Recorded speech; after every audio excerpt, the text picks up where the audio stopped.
You know, you have a team like the Seattle Seahawks. You have that, right? They're unfortunately in that conversation. What's the beef with the Seahawks? Oh, you don't know? No, I don't know. What's Oh, the beef? Ryan. Oh, Well, outside of, I wouldn't mean like what's your personal beef. I know the okay. call. Okay, so let's talk about it, Ryan. Okay, first Okay, of yeah, all, let's dig in. Come on now. This is, I you know what we studied. promised in the teaser that we would get into deep psychological trauma. I'll about to say this. Oh, I'm all about this trauma. Don't don't kick out on me now. Come on, I'm starting the stream. I want to hear this deep psychological trauma. Instead, I'm getting a damn loading screen. A damn loading screen. Oh my god, everyone hates the Seahawks, even the internet. Well, fuck it. Fuck it. Welcome to First Kick Seahawks, the show where we prepare you for the first kick of every play by game day. And apparently, man, my internet just decided to crap out. I haven't been here for a few days. I haven't been feeling well. It has been smoky outside, and the smoke hasn't been making me feel good. That was Tom. I can't remember his last name right now. He doesn't deserve it because he's a dirty Packers fan, and he can't let the damn Fail Mary, I call it the Hail Mary, go back in 2012. And for that reason, almost alone, he hates the Seahawks. And he hates the Seahawk fans. And I will let you know that when Golden Tate went up to catch that Hail Mary, he caught that ball. Because based off of the rules of the catch, it's the first person to make contact, secure the ball, and get 2 feet in the end zone. And he did that before the cornerback did. So by that rule, it was a touchdown, not an interception. And Packer fans are whiners. In fact, a lot of teams are just fucking whiners. The East Coast, especially the New York teams, are fucking whiners. Everyone hates the Seahawks, and for the most part, we can't get people to fucking talk about us. It's amazing, actually, because even the Cowboys, everyone talks about the goddamn Cowboys, and every single offseason they make it to the playoffs or get damn close, and then even the Cowboys fans don't complain as much. Yeah, they have all the bravado, like, yeah, we're going to come back next year, because the Cowboys always have good teams and then just fall flat on their faces. But the Seahawks always have good teams, and then they get put at the bottom of the list. They get picked last when it comes to who's going to be on the dodgeball team, and the Cowboys always end up getting picked up towards the top of the list. They might get compared to the Commanders for some goddamn reason, but the Seahawks, we get picked at the bottom of the list. We're going to talk about that a little bit today. Thank you for being here. Please like the video and subscribe to First Kick Seahawks. I'm Camden MacLaren. If you want to help out the channel, you can always subscribe to the channel, of course, but you can also buy me a coffee. That would help out a lot. It would keep the channel running. Mostly it just goes to pay for the internet bill. That would help out a lot. We'll get right into this first. Before we touch on the Seahawks, I want to talk a bit about one of the other rivals we have other than the shitty-ass fucking Packers, and it is the laughable 49ers. First of all, I want to talk about Ricky Pearsall, the 49ers first-round pick from this 2024 draft. As I'm sure everyone who follows the NFL knows, he was shot this last week. He was at a signing at a mall. Upon leaving the signing, he was perusing the mall, and a 17-year-old with a gun decided to try to rob him for his watch. He, upon trying to rob him, took a gun to this man's body and pulled the trigger. The bullet went through the man's body and exited through the back. He also happened to shoot himself in the forearm. Both were in critical condition. There was no organs that were hit for Ricky Pearsall, but luckily enough, the young man was released from the hospital, I think the following day. He seems to be okay. Don't expect him to play for a few weeks. Lucky to be alive, mostly, right? So we'll talk about sports hate quite a bit, but ultimately, these are human beings. We want them all to be okay. We might cheer a little bit like, ha, that guy got injured. He doesn't get to play for a bit. But when it comes to like their health, that's mostly what's important, right? If somebody gets shot, we don't want the dude to get fucking shot, right? To be clear. So I'm glad that he's doing okay. When it comes to the injury report for the 49ers, what is most important is that Christian McCaffrey, first of all, dude's always injured.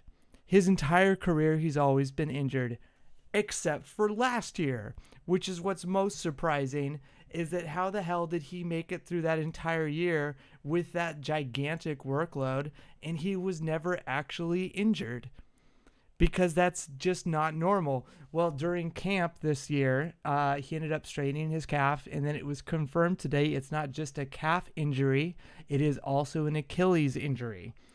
We don't know how long he's going to be injured. They don't know if he's going to start week 1 or not. They're keeping that all hush-hush. I would be surprised if he started week 1. Knowing Kyle Shanahan, he just throws bodies at the offensive line and says if he dies, he dies, right? So if he does start week 1, I would expect him to hurt himself, because that's historically what happens with Christian McCaffrey. So don't necessarily expect him to have a full season this year. In fact, if I was you and you play fantasy football, I would go pick up Jordan Mason, who is currently their backup. He looked good in preseason. He's always looked good in preseason and with the reps he gets during the season. I currently have him on my bench, and I might have him as my flex this year. We will find out. So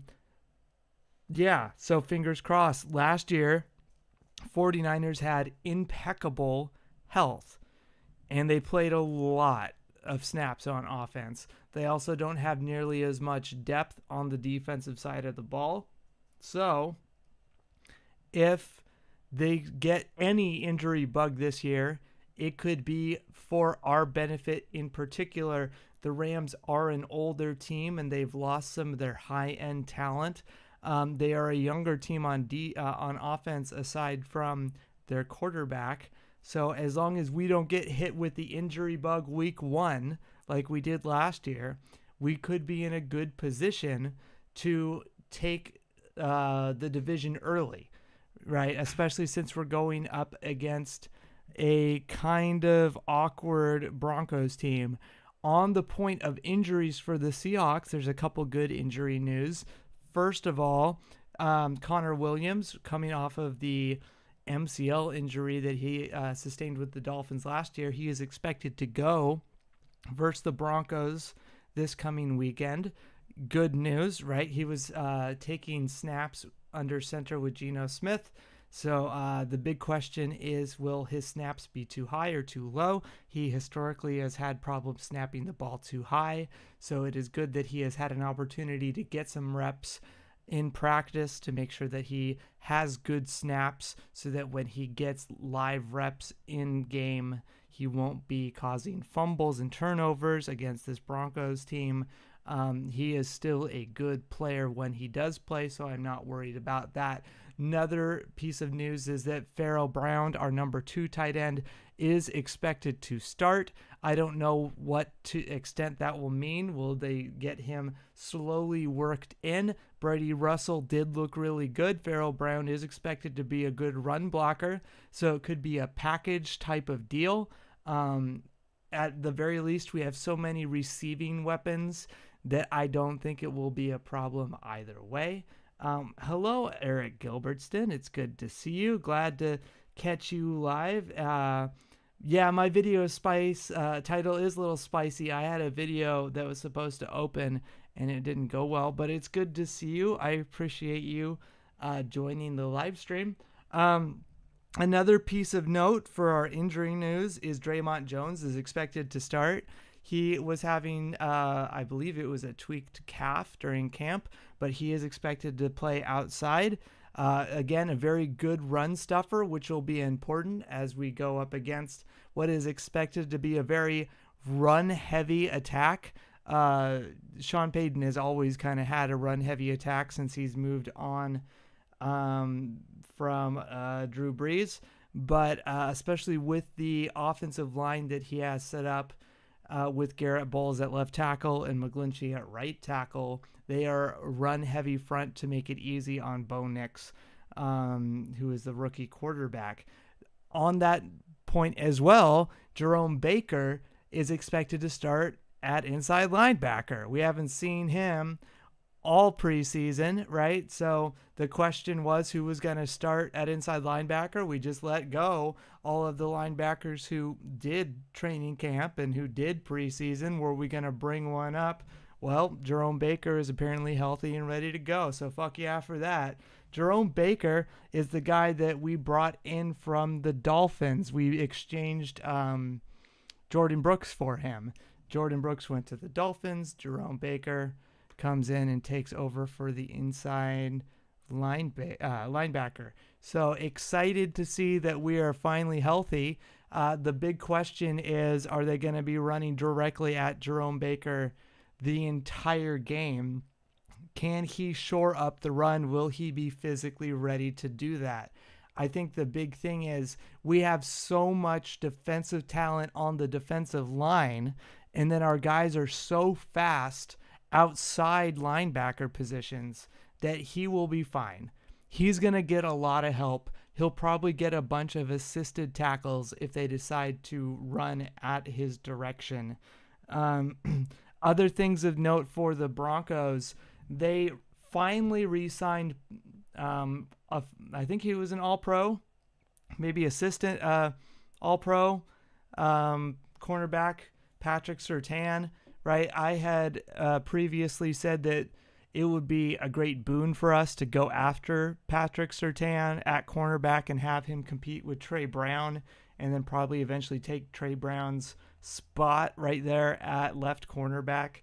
But Patrick Surtain did get signed this week to play cornerback, so he will most likely be covering JSN. Tyler Lockett is dealing with a calf issue. He may or may not play, but even if he does play, it is expected that Surtain will be on that side. Another friendly player that we have seen before, Cody Barton, will be the inside linebacker. They have two inside linebackers playing in their 3-4 scheme for the Denver Broncos, so we will see Cody Barton playing inside linebacker. And I have a question for you. Who do you think is going to be the better athlete, Kenneth Walker or Cody Barton?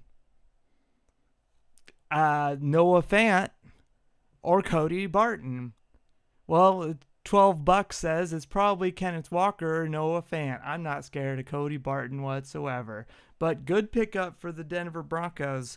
Let's get into some of the points of this title. I have a link to this in the description below. This is per The Athletic. 5 NFL executives rank the NFC. So, of course, the 49ers were in the Super Bowl. They're the first team. They do have some injury concerns.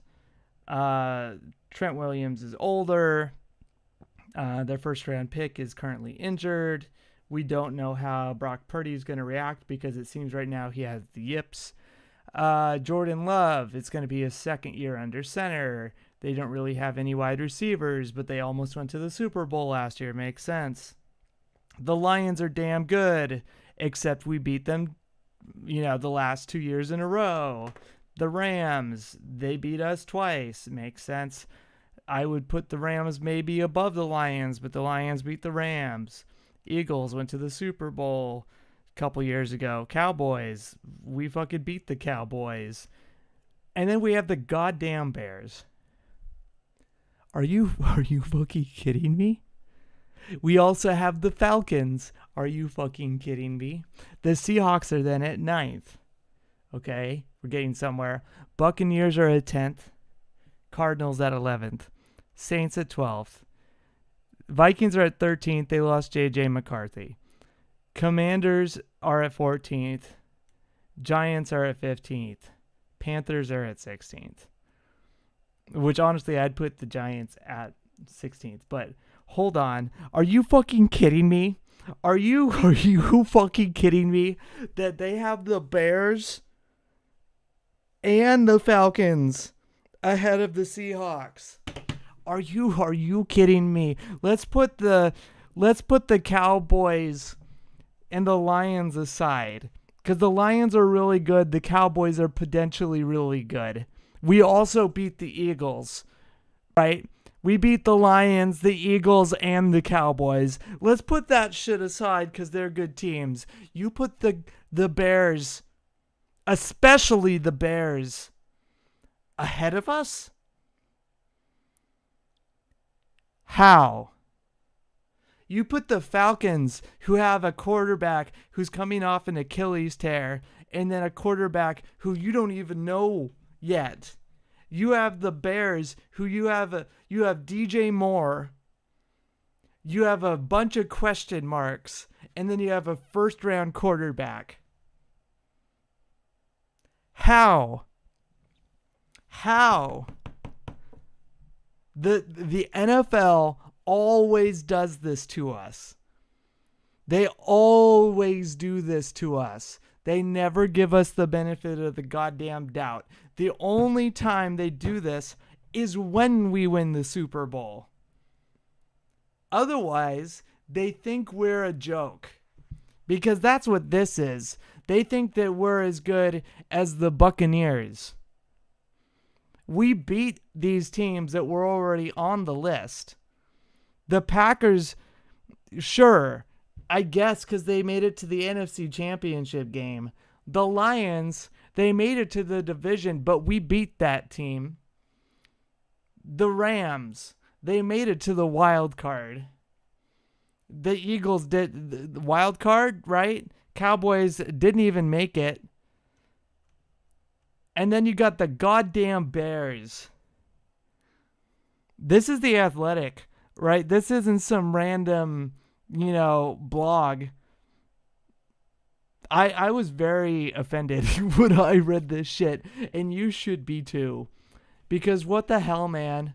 At least the Cardinals are ranked below us. I've seen this, though, where it goes 49ers, Rams, Cardinals, Seahawks. And people say that the Seahawks shouldn't even be close. Eric Gilbertson says Cody Barton is a beast. He does have the potential to be a beast. That dude is really fast and smart. Eric Gilbertson. I'm not a betting man, but I can't read that because there's a heart. Hold on.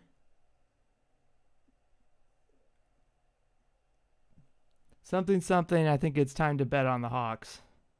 They put this heart in the way, so then I can't read what you say, and I don't like that at all. I'd like to know exactly what you say. That's not fair. But yes, I think this would be the year to bet on the Sox, on the Hawks. But it's time to bet on the Hawks. Yes.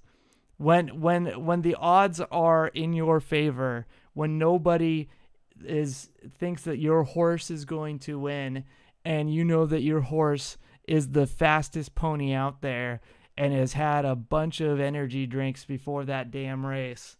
Yeah, this is the time to root on that horse. Because people are saying things like Reek Woolen can't tackle. Well, I'll tell you what, as much as I don't like PFF, they did find something out fascinating, which is that out of the two cornerbacks last year that had a 79-plus grade in both run defense and coverage last season, only two had it, and that was Devin Witherspoon and Deron Bland. Deron Bland, of course, being the guy on the Cowboys last year who set the pick-6 record. Yeah, Devon Witherspoon, the guy that we said couldn't tackle. Yeah, he had one of the best tackling grades in the NFL last year for a cornerback. Exciting shit. Always, people are sleeping on the Seahawks. We have so much fucking talent. We have Reek Woolen, who his rookie year was up for Defensive Player of the Rookie of the Year. And he probably should have won it if he was on the Jets and Sauce Gardner was in Seattle. He probably would have won it. Last year we had Devin Witherspoon, who statistically outplayed, what was his name? Jalen Carter from the Eagles in every single category. He outplayed him in tackles. He outplayed him in sacks. He outplayed him in snaps. He outplayed him in every damn category that mattered. And who won it? Jalen fucking Carter. So Witherspoon probably should have won Defensive Rookie of the Year last year. And then this year, we have Byron Murphy, who people are saying, well, he's probably not as good as advertised. Even people in Seattle are starting to say, well, let's dial it back now, right? Because the last 2 years, we have been all hyped about these guys that we've been saying are defensive rookie of the year type players. And then nothing came of it. We have some fucking dogs on our defense. And they're young players. And we have Mike McDonald, who was that guy. He was that once in a generation coach, the next Sean McVay. Any team would want to get him till he goes to Seattle. He goes to Seattle and now it's, well, we got to treat him with kid gloves. Where the fuck did that come from? Meanwhile, Jonathan Gannon with Arizona, they're saying that he's going to fix Kyler Murray in a couple of years. I don't think that a defensive coach is going to have anything to do with fixing Kyler Murray. I didn't see him fix that defense last year. I saw them start to transition, but I don't think that's how that works. I think that's the GM's job, and I think that's going to take time. Right now, Mike McDonald is inheriting a goddamn squad with a really good GM who's also been slept on for over a decade. How many years have we said John Schneider should win or at least be in the conversation for Executive of the Year, and they give it to Indianapolis? All the time. We get fucking slept on. This is our year. This is our year because we have everything. Except for maybe the quarterback. And I'm not shitting on Geno Smith. I'm just saying we don't know how he's going to perform with Ryan Grubb. We have 5 fucking snaps with him. It sounds like, according to Ryan Grubb, that Ryan thinks that he can get even more out of Geno Smith. But you know who's being slept on more than anyone on the team? Geno Smith. The NFL gave him the comeback player of the year like he was a cute puppy who learned how to do a flip and lick peanut butter off of his crotch. Yeah, we'll give you the comeback player of the year and completely ignore the fact that that year his stats were on par with one of Drew Brees' best seasons ever. Now, last year, they ignored the fact that both of his tackles went down the same week, and that he blew out his knee and his arm in one game, and he missed 4 weeks and still put up great stats. He was on pace with Josh Allen and Mahomes' numbers. But they give Joe Burrow all of the slack in the world every single year, and that guy blows out his damn knee. Everyone hates Seattle. They'll give Cincinnati and the rest of the NFL all the slack in the world, but we have to play perfectly. But this is our year. This is our year because we got the next wizard of a defensive coach. The last time the NFL was caught off guard by us was Pete goddamn Carroll and Russell Wilson. Now, I'm not saying Geno Smith is Russell Wilson. I'm saying that Ryan Grubb might actually be magic in a bottle. And he's got more to work with than Darrell Bevell did with Russell Wilson. Russell Wilson, he had the RPO. You remember how he was putting up 150 points in 3 games is because the NFL had no answer for the run-pass option. And then the following year, what was he doing? There's no play there. I'll just pick up 3.5 yards on this carry, stick the ball out with my little arm, and no team had an answer for that. What are they supposed to do? We made it to a damn Super Bowl with a shutdown defense and then a quarterback who kept the ball alive. You now pair this defense, which is just Mike McDonald basically said he doesn't do anything fancy because there's no point. It's a finite number of plays. Anyone who's ever played chess knows you can't really reinvent the wheel because there's only so many things you can do in chess. It's been done before. But if you just fling things at people like crazy, then you're going to overwhelm them. And then eventually, after so many things have happened, they'll make a mistake and you'll catch home. That's Mike McDonald. That's basically what he said is, yeah, I'm just going to throw bodies at them and I'm going to do it faster than anyone else has ever done it. And it's going to overwhelm the quarterback and they're going to fuck up. Which actually comes to Bo Nix. We'll circle back to the Broncos right now. Bo Nix, people are saying, especially Denver. Denver's been saying this a lot.